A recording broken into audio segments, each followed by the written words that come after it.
우주는 수수께끼로 가득합니다. 이미 충분히 놀랐다라고 생각하시는 분도 있겠지만 우주는 아직도 천문학자조차 경악하는 미지의 현상을 차례차례 보여주고 있는데요. 여러분은 블랙홀을 신기하다고 느끼셨나요? 그렇다면 복수의 블랙홀이 합쳐지는 것에 대해서는 어떠세요? 펄사는 어떤 모습을 하고 있는지 생각해 보신 적이 있으신가요? 그럼 그 중에서 가장 밝은 전체를 상상해 보세요. 태양이 몇 년에 걸쳐 방출하는 에너지를 1초 만에 방출하는 천체 말이죠. 여러분 안녕하세요. 맞습니다. 지금 들으신 것 모두 실제로 존재하고 있습니다. 이런 천체나 현상은 엄청난 파괴력을 갖고 있는데요. 여러분도 무서운 감마선 버스트나 위험한 초신성 폭발과는 별로 마주하고 싶지 않죠? 그러니 우주에서 일어나는 이 신기하고 엄청난 현상을 알아내기 위해 수천 광년이라는 시간을 힘들게 여행할 필요는 없습니다. 여러분의 상상력만 있으면 최고의 우주 여행을 할 수 있기 때문이죠. 저희는 오늘도 여러분의 길을 안내하는 조종사가 되어드리겠습니다. 이곳은 토픽입니다. 우주의 여행길에 저희를 선택해 주셔서 감사합니다. 안전벨트는 잘 매셨나요?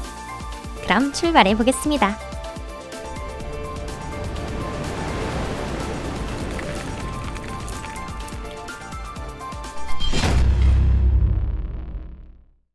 블랙홀 NGC 6240의 합체. 은하도 인간과 마찬가지로 떨어져 있는 것도 있고 모여 있는 것도 있습니다. 우리가 사는 은하도 예외는 아니기 때문에 머지않아 이웃의 안드로메다 은하와 하나로 합쳐질 것입니다. 하지만 합체까지 충분히 시간이 있기 때문에 무서워하지 않아도 괜찮아요. 이 은하의 중심에서는 대부분 퀘이사라는 천체가 자전하고 있습니다. 퀘이사는 영화 인터스텔라에나 나올 법한 초대질량의 블랙홀을 말하는데요. 그럼 은하끼리 합체할 때 그곳에 있는 퀘이사는 어떻게 되는 걸까요? 답은 퀘이사끼리도 충돌해서 합체한다는 것입니다.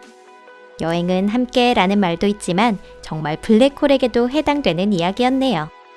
퀘이사는 그 질량이 워낙 크기 때문에 주변의 시공이 흐트러지며 중력파라는 이름의 잔물결이 생겨납니다.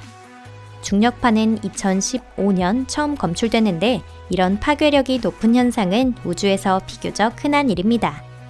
몇 년 뒤 천문학자들이 땅굴 자리에 있는 NGC 6240이라는 천체를 관찰하여 두 은하가 충돌하기 직전의 마지막 단계를 처음으로 포착한 동시에 이들 은하가 가진 블랙홀을 관측하는 데도 성공했습니다. 이 같은 은하 간의 충돌은 퀘이사에게는 최적의 에너지원이 되어줍니다. 즉, 내부에 새로운 물질이 전해짐으로써 현저하게 거대화할 수 있는 것이지요. 그리고 NGC 6240이 연구자를 놀라게 한 또 하나의 이유는 바로 이 은하에 있는 퀘이사 중 하나가 실은 초대질량 블랙홀로 이루어진 연성계였다는 사실입니다. 즉, 퀘이사는 2개가 아니라 3개가 있었다는 것이죠. 이 주변에선 대체 무슨 일이 벌어지는지 상상만 해도 무섭네요. J0717.5 플러스 3745 은하단. 합체하는 것이 은하만이 아닙니다. 가끔은 은하단도 합체하는데요. 지구에서 500억 광년 이상 떨어진 마차부 자리에서는 4개의 은하단 충돌이라는 우주 재난급의 사건이 일어났습니다. 이미 충분한 양의 물질이 있는 장소에 은하 필라멘트, 즉 복수 은하로 이루어진 대규모 구조와 가스, 암흑물질이 흘러들어가면서 이런 일이 발생합니다. 은하와 고온의 가스구름이 각각 다른 속도로 이동하며 어쩐지 춤을 추는 것 같기도 하네요. 그리고 이는 중력 렌즈 효과라고 하는 또 다른 흥미로운 현상의 원인이 되기도 합니다. 대질량 천체가 많으면 공간을 향하는 빛이 일그러집니다. 다시 말해 이것이 천연 거대 렌즈 같은 기능을 하는 건데 이 효과를 이용하면 먼 곳에 있는 어두운 천체를 발견할 수도 있습니다. 편리한 기능이죠? 가장 밝은 펄사 NGC 5907X1. 저 먼 곳의 우주에서 규칙적인 펄스를 말하는 수수께끼의 천체가 있습니다. 조셀린 벨에 의해 처음 발견된 이 천체는 초록의 소인을 뜻하는 리틀 그린맨의 앞자를 따서 LGM1으로 명명되었습니다. 왜 이런 이름이 붙었냐면 당초 이것이 인위적인 게 아니냐는 의심이 있었기 때문인데요. 하지만 뒤늦게 이 신호를 보내는 것이 외계인이 아니라 펄사라는 사실을 알게 되었습니다. 펄사라는 것은 중성자별의 일종으로 초고속으로 자전하며 등대처럼 두 개의 방사선을 상반되는 방향으로 방출하고 있습니다. 이 이상한 천체를 둘러싸고 몇 년에 걸친 연구가 진행되고 있지만 그 엄청난 회전 속도와 굉장한 방사선 에너지는 천문학자를 끊임없이 놀라게 하고 있습니다. 펄사에는 매우 밝은 천체가 여러 개 있는 것으로 알려져 있습니다. 그 중 하나로 지금까지의 기록을 모조리 갈아치운 펄사가 있는데요.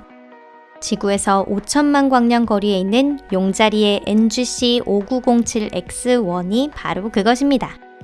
이 까다로운 이름의 펄사는 초당 태양의 3.5년분에 해당하는 에너지를 방출합니다. 그러니 굉장히 밝겠죠? 이 천체가 왜 그런 성질을 가지고 있고 그리고 1000배 이상의 밝기를 가졌음에도 불구하고 어떻게 붕괴하지 않을 수 있는지는 아직 알 수 없습니다. 그러니 일단 그 정체를 밝히는 것이 지금 당장 전문가들에게 주어진 과제가 될 것입니다. 또 이 별은 우리가 아는 펄사 중 가장 먼 곳에 있는데요. 굳이 가까이 둬도 아무런 이득이 되지 않는다면 멀리 있는 게 차라리 다행일지도 모르겠네요. 감마선 버스트 GRB 190114C. 우주 중에서도 특히 무섭고 파괴력이 높은 현상. 그 중 하나가 감마선 버스트입니다. 갑자기 일어나는 짧고 강한 감마선 방사는 닿은 것을 모두 없애버리는 레이저 광선과 비슷하며 상상을 초월할 정도의 위력을 가지고 있습니다. 버스트가 일어나면 불과 몇 초 만에 태양이 태어나서 죽을 때까지 100억 년에 걸쳐 생산하는 것보다 더 많은 에너지를 방출합니다. 다스베이더에게는 꿈 같은 무기라고 할 수 있겠네요. 감마선 버스트는 하루에 한 번꼴로 검출되는데요. 다행히 모두 지구에서 몇십억 광년 떨어진 곳에서 생깁니다. 이 현상은 초대질량의 항성이 초신성 폭발을 할 때나 두 개의 중성자성이 서로 부딪혀 블랙홀을 형성할 때 볼 수 있습니다. 감마선 버스트는 그야말로 지구 멸망 영화의 소재가 될 수 있을 정도의 현상인데요. 그 중에서도 뛰어난 기록을 가지는 것이 있습니다. 관측사상 최강의 감마선 버스트로 인정된 것이 바로 GRB 190114C입니다. 2019년 1월에 관측된 이 버스트는 무려 1테라 전자볼트라는 엄청난 에너지를 방출했습니다. 이는 가시광선의 1조 배가 넘는 에너지량에 해당합니다. 이 버스트가 일어난 곳이 지구에서 50억 광년이나 떨어진 곳이라서 얼마나 다행인지 모릅니다. 감마선 버스트가 이런 엄청난 수치를 낼 수 있었던 것은 질량이 큰 은하의 중심부, 다시 말해 매우 밀도가 높은 환경에 있었기 때문입니다. 땅굴 자리에서의 폭발. 마지막으로 이번 목록을 마무리할 엄청난 녀석을 소개할게요. 이는 지금까지 관측된 기록 가운데 우주 최대 규모의 폭발입니다. 2016년 찬드라 X선 관측 위성에 의해 땅굴 은하단에서 폭발의 흔적이 발견되었는데요. X선 촬영이었기 때문에 이 장소에 있던 찌그러진 경계선을 볼 수 있었던 것입니다. 일반적으로 그런 현상은 근처에 블랙홀이 있고 거기서 Z가 방출되는 경우 볼 수 있습니다. Z라는 것은 상반된 방향으로 방출되는 두 개의 플라즈마류를 말하는데요. 강력한 Z는 주변 물질을 모두 날려버리고 동그란 구멍을 만들기도 합니다. 연구자들이 포착한 것은 그 구멍의 경계였는데 당초엔 그게 폭발의 흔적으로 인정되지 않았습니다. 그것도 그럴 게 은하수 은하가 15개나 들어갈 정도로 거대한 구멍이었으니 말입니다. 이렇게 큰 공동을 남길 만한 현상은 당연히 엄청난 에너지를 동반합니다. 그렇다는 것은 지금까지 알려진 것보다 훨씬 파괴력이 높은 현상이라는 뜻이죠. Z 자체는 이제 보이지 않습니다. 즉, 블랙홀은 오래전에 Z 방출을 마쳤는데 우주에는 마치 범행 현장의 지문처럼 그 흔적이 남아있는 것이죠. 이 영역을 조사해보니 전파 촬영으로 얻은 데이터와 X선으로 촬영한 데이터가 딱 일치하는 것을 알 수 있었습니다. 결국 이 구멍이 우주 최대 규모의 사건이 남긴 흔적이라고 인정할 수밖에 없었던 것입니다. 그렇다면 왜 또 다른 Z가 남긴 구멍은 보이지 않는 걸까요?